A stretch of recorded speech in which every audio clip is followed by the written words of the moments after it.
I thought I would pop on and share my thoughts about the new Makeup Geek foiled eyeshadows.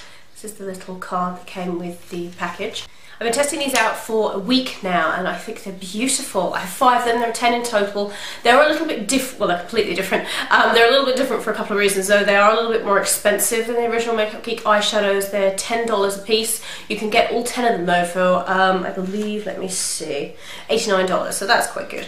So I think it's about, what's that, $11 savings, so that is quite a good deal if you want to buy a bundle. The point of the foiled eyeshadows is that they're supposed to look wet and they're supposed to be like a pressed pigment but in a pan form. So I think the whole idea is fantastic. They were released back in November I believe, so they haven't been out too long, and yeah, I've been really enjoying kind of getting to know them and using them and playing about with them, and I think it was kind of best for me to come on after I've used them for a week because that's, you know, then I know kind of how best to apply them and things like that. So first of all, just basic little thing with the packaging. I won't show you that one because I had a bit of a bang up in transit getting here with that one. It was very sad. But the packaging looks like this. It's a little bit different to her original like damask packaging, so I like this. They are the same size, I believe, 1.8 grams. I really like this kind of rose gold packaging. It's very, very sleek. So yeah, as I said, you can buy them as a bundle if you want, and individually for $10. They're a little bit more expensive, but I can see why, because more kind of technology, if you will, has gone into them. So I've put them in my little Z palette with the rest of my Makeup Geek shadows. I don't have any more room in here now, apart from like one little space up there, which is quite nice. I think they're lovely. Now, as I said, there was a little bit of a bang up in transit with one of them, but this is kind of like an interesting story because it's this one here. You might be able to tell, which I believe, let me see, I don't know what this one's called, I believe it's called In the Spotlight. You know, it is called In the Spotlight. And this one kind of, it was completely mushed. I mean, it was completely mushed. There was eyeshadow everywhere. But the interesting thing about these foiled shadows from Makeup Geek is that even if they do break, they're just the ones along the top row here. Even if they do break, they are really, really easy to smush back into the pan. I just did it with my finger. I had this crisis. I'm like, oh no, what am I going to do? Because I hate broken eyeshadows, especially when I haven't even taken them out of the packaging. So I just smushed it back into the pan with my finger. Because they're so soft, I don't know how she's done it, but because they're so soft, it just minimises the damage that the pan has kind of had in transit. So I just smushed it back in and it's fine now.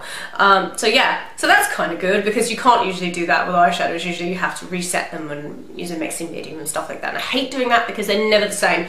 But this I was actually really pleased with. I just smushed it back in and it stayed. So that's actually really good. It's because they're so plush. I don't know how to explain it. They're very, very like, there's a spongy consistency. It's really strange. So as I said, In the Spotlight is this kind of salmon-y shell pink here, which I've been using a lot. It's lovely. Now, one thing I will say about these Makeup Geek foiled shadows that I have learned through kind of trial and error and using them for the past week is that for me, they apply best with my fingers. I've been using brushes with them and they're not, the colour payoff is not like I wanted it to be. So the first time I just, you know, I thought fine, I'll just use them like a regular eyeshadow. I used my brush with them and everything, and it was just, especially the one that had been broken, it just kind of, it was like taking the top layer of a shiny eyeshadow. You know, you were just kind of getting the shine, you weren't really getting any depth of colour. So the next day that I used them, I used my fingers like I have done today. And it's so much, they're just so much nicer that way. They're very much like the moon dust shadows in that respect. The texture's totally different, but in that respect that you need to use your fingers with them from Urban Decay because they just go on a lot better. Which is strange. They blend really nicely as well. I mean, I just used a brush to kind of blend out the edges, but other than that, I applied this look with my fingers. I just think it's great because it's so much easier than fiddling with brushes. So In the Spotlight looks like this. I will swatch them for you so that you can see. They come out beautifully. I mean, they really, really do. They are stunning. So that's just one swipe of In the Spotlight. Beautiful colour. With the shades from the range, as I said, I have 5 here, but there are 10. With the shades, I mean, they're not exactly groundbreaking shades, but I can understand that because the formula in itself is kind of the star of the show. So I'm sure she's going to add to the line with kind of different shades. There is one shade, though, called Houdini, which is like a black with a turquoise duochrome, which looks fabulous. They're not, I mean, they're not hugely different probably to anything that you already have, but it's the texture that's the thing, because the texture, they're like paint. I don't know how she's done it. They're stunning. So that is In the Spotlight. The one that I have on at the outer portion today, which is kind of like this burnt, kind of rosy brown, is a Grandstand, I believe it's called. It's this one here. And this is beautiful. I really like this one. It's absolutely stunning. So if you can see, they're kind of, I don't know, they pick up a lot more than just a little bit of colour on one part. So as you can see, they're kind of coming out like a little bit chunky, but they don't come out like that when you put them on. So that, oh my god, aren't they beautiful? So that is Grandstand. Stunning. And they're just gorgeous. So that's that one. I have that one on today. The other one I have on today, which I've been using a lot actually, is Jester, which is this green here, and I think it's the only green that she's come out with at the moment. And I've been using this a lot. So that is Jester. There. You just see, do you see what I mean about the texture of them? They're very plush. It's just a very strange texture, but it's beautiful. And you really don't need, as you can see, you do not need to keep dipping your brush in or kind of going back for more colour, because you just get such a depth of colour immediately with these. So that's Jester. Beautiful. And that's the one I have on in my inner corner today, or kind of halfway across the lid. Beautiful. I also have a blue, which for the life of me I can't remember the name of. I don't know why. I have like a mental block about this one. Oh, this is Centre Stage, this one. This is one of the blues. I believe there are a couple of them. When I saw that it was blue, I was like, oh, I don't really wear blue, but I have been wearing this quite a lot because, I don't know, the texture just makes it a little bit prettier. Look, with blues with me, I'm terribly pale and it can just look a bit, I can look a bit dead, but this blue is stunning. So this is Centre Stage. And this, I would say, is one that is a little bit different in texture to the others, I guess because it's a darker pigment colour-wise.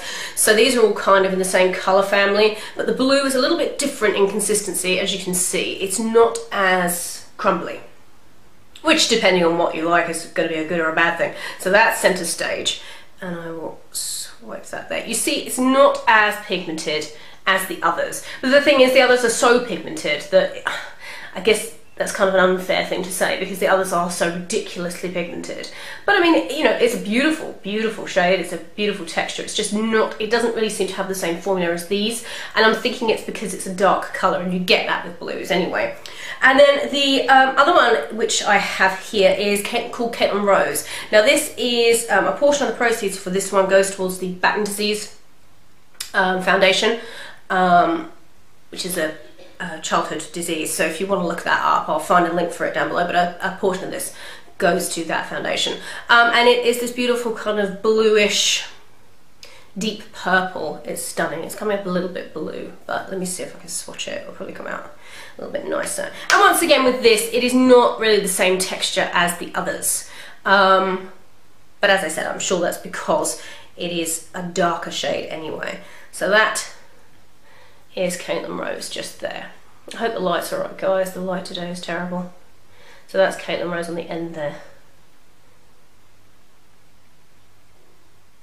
Beautiful shades.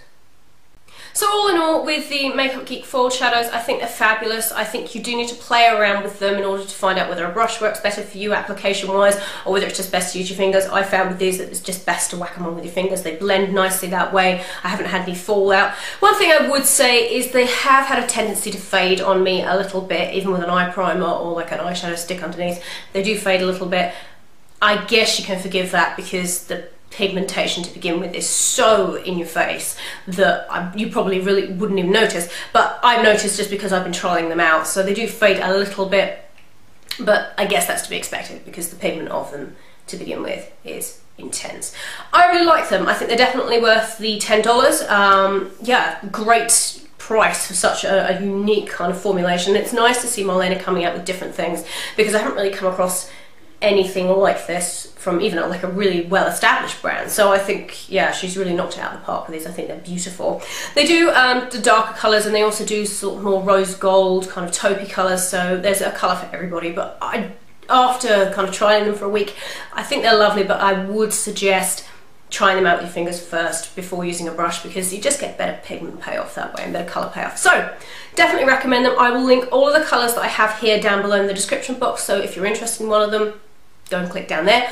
My blush that I have on is Summer Fling by Makeup Geek. I'll link that down below as well. And yeah, I just I'm very impressed with them. I think they're lovely. They're well worth the money. So let me know if you've ordered them and what you think. Let me know if you're going to order them and which ones you're going to order. And yeah, if you want to order any of them, make sure you click the link down below. If you want to, is an affiliate link, but I mean, it's like 2 cents or something I get. But yeah, that'll take you directly to the Makeup Geek shop. So I hope you enjoyed that, guys. I hope it was helpful in case you were interested in them. And yeah, I hope your 2015 has started off really, really well. And I will see you guys in my next video.